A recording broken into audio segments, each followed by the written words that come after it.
Brown was found in Camden County are asking for the public's help in a disturbing case after a toddler's remains are found among trash in an alley.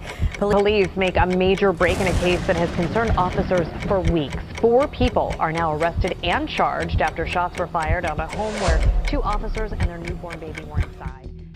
This is a city of no pity. It's invincible. It's going to always be this way. Don't go over there and get it, they bring it over here to us. Of up to 30 kilograms of heroin and cocaine per month. Don't go over there and get it, they bring it over here to us. Thompson says the Camden, Philadelphia area has replaced New York as the national hub for heroin. We've got the purest heroin in the country. At 92% pure, it's proving deadly.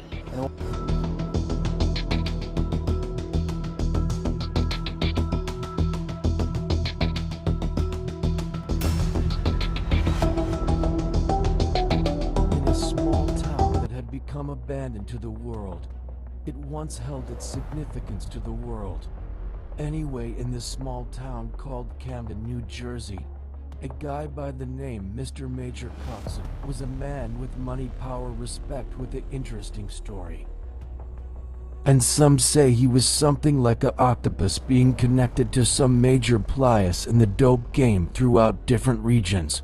People like Tyrone Millionaire Palmer, Nicky Scarpo, people such as Angelo Bruno, people like Carlo Gambino, guys like Sam Christian and Jeremiah Shabazz, and the infamous Frank Matthews, the Black Julius Caesar, the godfather of drug trafficking, and not to mention the heavyweight champion of the world at that time, who Coxson had been instrumental in his career, none other than Muhammad Ali. Major Coxson was charismatic, persuasive, full of life, always smiling.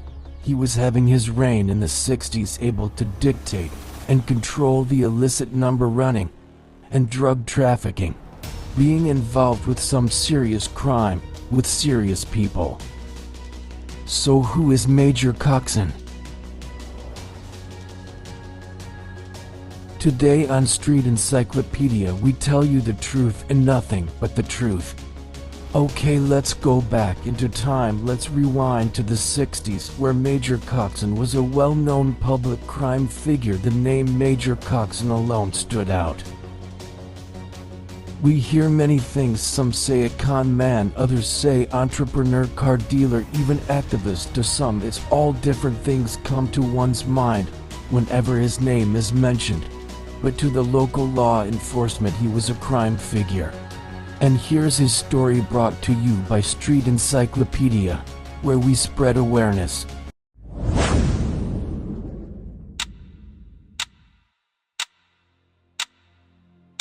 Born in South Carolina, then moved to Fayette, Pennsylvania in 1943. When he was 8, he attended Redstone Township High School. The name Major gave him confidence and popularity at a school where blacks wasn't really accepted unless they could keep up academically, which Major Coxson proved. He was academically eligible to attend the school. He was eventually put in a group known as the Air Cadets, where it was 108 students listed, and 98 were white and 2 Hispanic, another 7 were Cambodian, making Major Coxson the only black kid. He was later drafted into the military when the government was just forcing African Americans into the war and locking up anybody who refused. He enlisted for 15 months. After that, Coxson went back to his apartment in Camden, New Jersey. He was getting involved with the underworld of illicit gambling and drug trafficking. Some say he was a career cons man. Coxson's criminal record included 17 arrests for thefts and frauds, involved 1 stint in federal prison, and yet no crimes of violence. Perhaps it was for the latter reason he was permitted to be a mainstay on the Philadelphia and Camden social scene, where he was involved in bars and nightclubs, popular with politicians, sports stars, and gangland figures of all stripes. He was a significant public figure in the underworld belly of the beast. He had a gap that gave him a widely toothy smile that was unnoticeable. He was a bubbly, charismatic, life of the party type of guy. Just the mention of his name often made others chuckles. He was well respected and loved because he helped anybody he could, as told by those who knew him. Coxson also was well known and often seen in public scenery places hanging with black mafia members and affiliates. Information from law enforcement agencies who had him under investigation said Coxson and Sam Christian, leader of the black mafia, shared drug apartments, which were used alternately as safe houses for celebrities to party. Mr. Coxson started and operated shoe shine stands and car washes. He put the profits he made into clubs, storefronts, used car lots, car agency, car leasing businesses.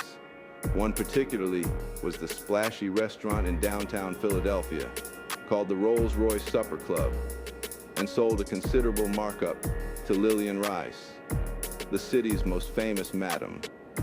Among his friends and patrons were Angelo Bruno, mafia chief in Philadelphia and in southern New Jersey; Sam Christian, the black mafia founder who was said to be one dangerous man who resided in Philly; Jeremiah Shabazz, who was Prime Minister of Nation of Islam in Philly; Tyrone Millionaire Palmer out of New Jersey, Philly; the infamous Black Caesar, Frank Matthews, New York; Nicky Scarfo, mob boss in Philly.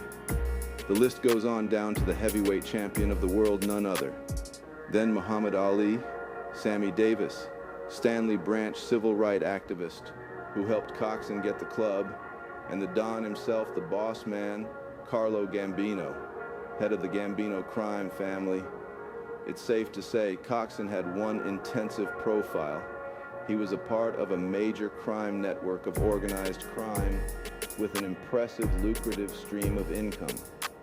Despite being a drug financier and the middleman between disparate organized crime syndicates in Philadelphia, New York, and Jersey, mainly Camden, though the Madge, as he was often called, was a fixture in the media and commonly graced covers of local publications. Major Coxson had a close friendship with the heavyweight champion of the world, Muhammad Ali, and that's how Coxson got media coverage. The two first met in 1968 when the champ made a trip to Philadelphia to speak at a fundraiser for a neighborhood organization event called the Black Coalition, which had Coxson as one of its board members. At the time, Ali was banned from boxing and was free on bail while appealing a conviction and 5-year prison sentence for refusing to be drafted into the Army. The Madge operated as a drug kingpin while running the nightclub in Philadelphia. He helped Muslims and black mafia members establish dummy corporations for money laundering, money coming in from credit card fraud, and extortion. Companies such as Crescent Furniture Company, Pyramid Enterprises, Barry Goldstein Agency, and Fairmount Foods, who all drew checks that were made payable to Elijah Muhammad's mosque number 12 in Philadelphia. Elijah Muhammad was and still is held as the most influential, powerful black man who has ever walked in America. His contribution and influence left young black brothers with nothing but pure admiration. In their hearts, no other black leader of no sort in America had a longer reign or accomplished as much, or had the power and influence to have 11,000 members active all at once, beating to the tune of his drum when he was in his stretching across damn near every state. He had all types of businesses, from farms to masjid, shelters and centers for Muslims, where they could be housed and sheltered. He was pretty much the boss of bosses in black culture. That would lead the Madge into dealing with the Nation of Islam, because you see, Mr. Coxson had black pride and dignity, one who was always prideful, never shameful of his color.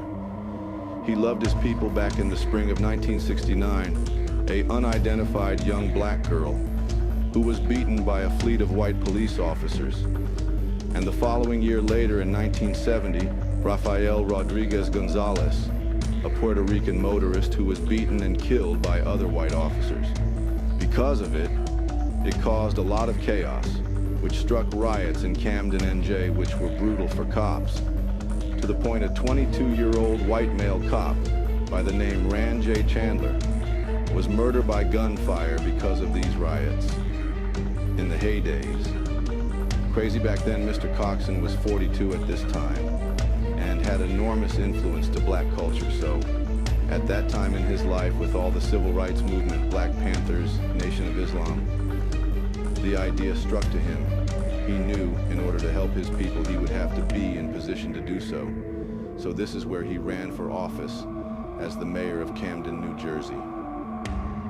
The mayoral run, announced in January 1972, began publicly with a grand party at the area's largest nightclub, the Latin Casino in Cherry Hill, with Muhammad Ali in attendance and the 2,300 guests treated to performances by the Supremes and the Temptations. Coxson kept saying the whole night that his good friend Muhammad Ali will add a real punch to the campaign. In other words, his way of saying he would win the election. As the New York Times reported, Mr. Coxson is accustomed to success.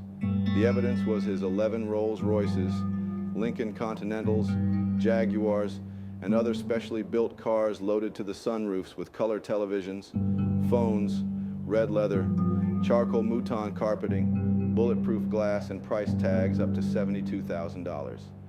Yup, Coxson was a flamboyant public figure who inspired plenty young African-American kids with the concept rags to riches type of persona. So while he was running for election, he then purchased a rundown house on once elegant house on 819 4th Street for approximately $55,000. $17,000 he into redecorating, painted the house white, set it off with an AstroTurf lawn, and printed cards calling it the White House. Flouting his status and wealth, and because of that bold move, the IRS stepped in. Unfortunately for Mr. Coxson, starting in March 1972, the IRS began confiscating his fleet of luxury vehicles because he owed $135,000 in back taxes. Coxson responded by purchasing a bicycle and placing his chauffeur, Quinzel Champagne, in the rear for a great publicity stunt. As a way to taunt the IRS and the law, Muhammad Ali donated a silver Rolls Royce for Coxson to use, and the boxing star was a mainstay throughout the campaign. Furthermore, the February 1973 grand opening of a hardware store in the Germantown section of Philadelphia featured Ali and the incomparable Major Coxson as he was launching his new venture, the hardware store, and promoting Muhammad's up-and-coming fight. Now that Coxson was managing him, he was back to boxing and had the charges throughout on the Army recruiting thing because of the all-powerful Elijah Muhammad. But on October 26, 1970, the champ returned with a fight against J1969, the Ali V's Jerry Quarry. Ali walks in, did a mug for the cameras, with Coxson at ringside, alongside Frank Matthews, Stanley Branch, Tyrone Millionaire Palmer, and Sam Christian. They all attended, and all were crime figures in the belly of the beast. Ali had told the assembled media that Coxson was his unpaid financial advisor. 6 days before the May 8th election, Ali joined Major Coxson at his victory party. Ali's been living in the area for most of his exile, right on through his return to the ring. The man most responsible for bringing him here is Major Benjamin Coxson, who is the furthest thing you could find from a black Muslim. Coxson is a colorful local black businessman. No one is quite sure just what business it is he's in, but he's doing very well at it when he isn't in trouble with the law. Coxson is now in the process of running for mayor of Camden, something he considers a necessary step on the road to the governorship. Coxson says he is running on his record. Most politicians end up in jail anyway, he says, so I've got a head start. Trying to arrange a fight for Ali, Coxson met Ali somewhere around 1968, when Ali couldn't get a fight. I wanted to see if I could take on the challenge of getting him a fight, the major says. I called every governor in the country. I got a lot of bull. I figured I'd go down south. At least I'd get a straight answer. I contacted John Williams, the governor of Mississippi. He had one arm. He didn't know if I was black or white. I went down there with Gene Kilroy. Gene is white.